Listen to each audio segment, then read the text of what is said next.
India unsure of Russian arms to meet China, Pakistan threats. India is bracing for a disruption in Russian arms supplies following Moscow's invasion of Ukraine, and Prime Minister Narendra Modi's tightrope walk between Moscow and Washington could become more difficult due to a border standoff with China.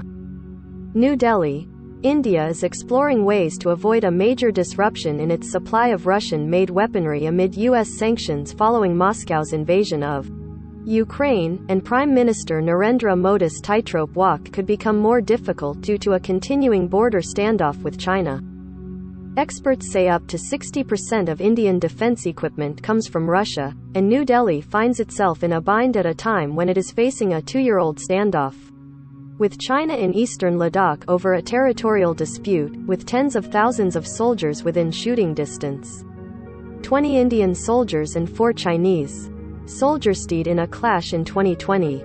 The nightmare scenario for India would be if the US comes to the conclusion that it confronts a greater threat from Russia and that this justifies a strategic accommodation with China. In blunt terms, concede Chinese dominance in Asia while safeguarding its European flank. Shyam Saran, India's former Foreign Secretary, wrote in a recent blog post, "Would China, drawing lessons from Ukraine, be an aggressor in disputed eastern Ladakh or in Taiwan?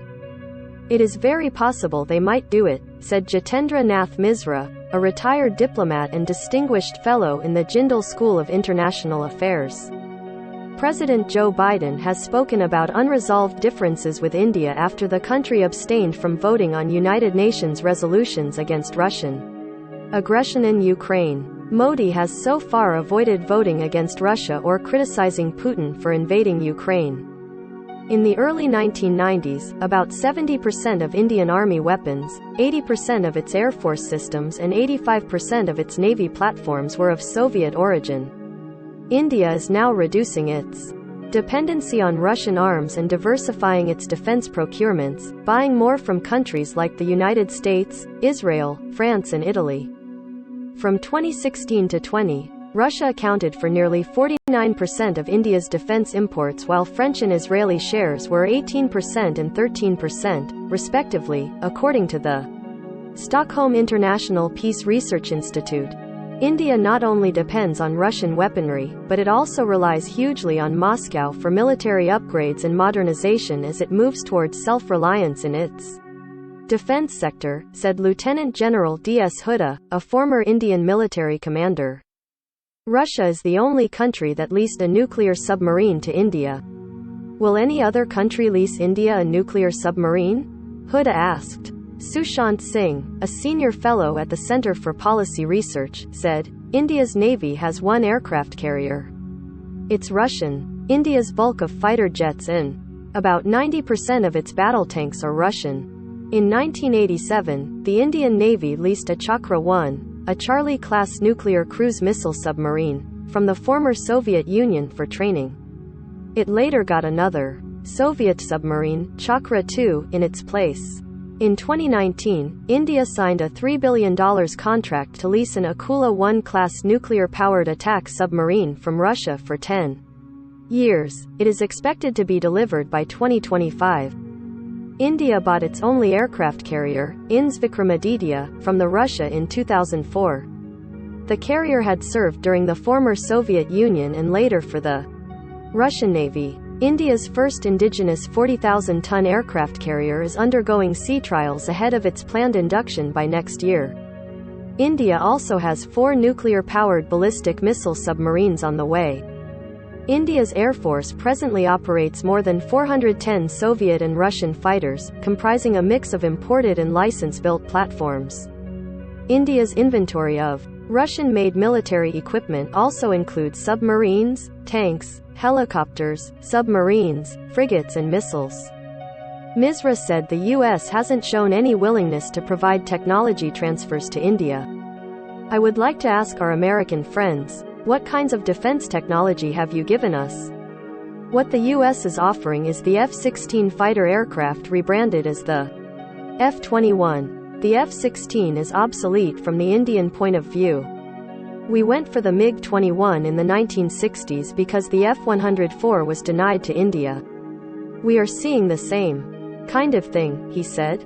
Under the AUKUS agreement, the US is willing to share the nuclear propulsion technology for submarines with Australia but is not willing to share it with India, he added, referring to the Trilateral Security Pact between the US, UK and Australia. Australia in September decided to cancel a multi-billion-dollar contract to buy diesel-electric French submarines and said it would instead acquire US nuclear-powered vessels in a new Indo-Pacific defense deal under AUKUS. During the Donald Trump presidency, the US and India concluded defense deals worth over $3 billion. Bilateral defense trade increased from near zero in 2008 to $15 billion in 2019. Major Indian purchases from the United States included long-range maritime patrol aircraft, C-130 transport aircraft, missiles and as the Ukraine crisis deepens, the challenge for India is how to navigate international sanctions against Russia.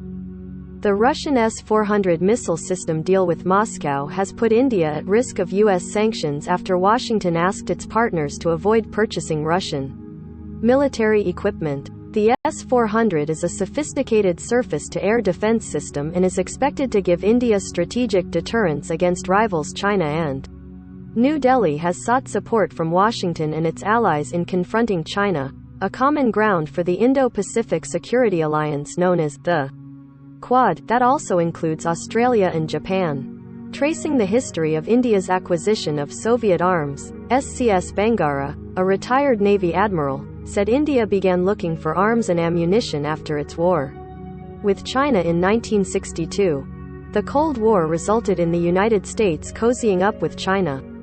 Pakistan as a facilitator held a trump card that could be used to enlist the complete support of the U.S. government in the event of an India-Pakistan conflict, he said. During India's war with Pakistan in December 1971 that led to the creation of Bangladesh, the U.S. deployed a task force led by the USS Enterprise in the Bay of Bengal in support of Pakistan. In the mid-1960s, India negotiated a series of acquisition agreements with the Soviet Union that continued for the next 40 years, Bangara said. It was not seamless, particularly when the Soviet Union collapsed. The long chain of training facilities along with the supply chain of logistics collapsed when the Union broke into smaller states, he said. Even as India diversifies its defense acquisitions from the US, Israel, France and other countries, it may take 20 years to get over its dependence on Russian supplies and spares, Bangara said. Associated Press writer Ijaz Hussain contributed to this report from Srinagar, India.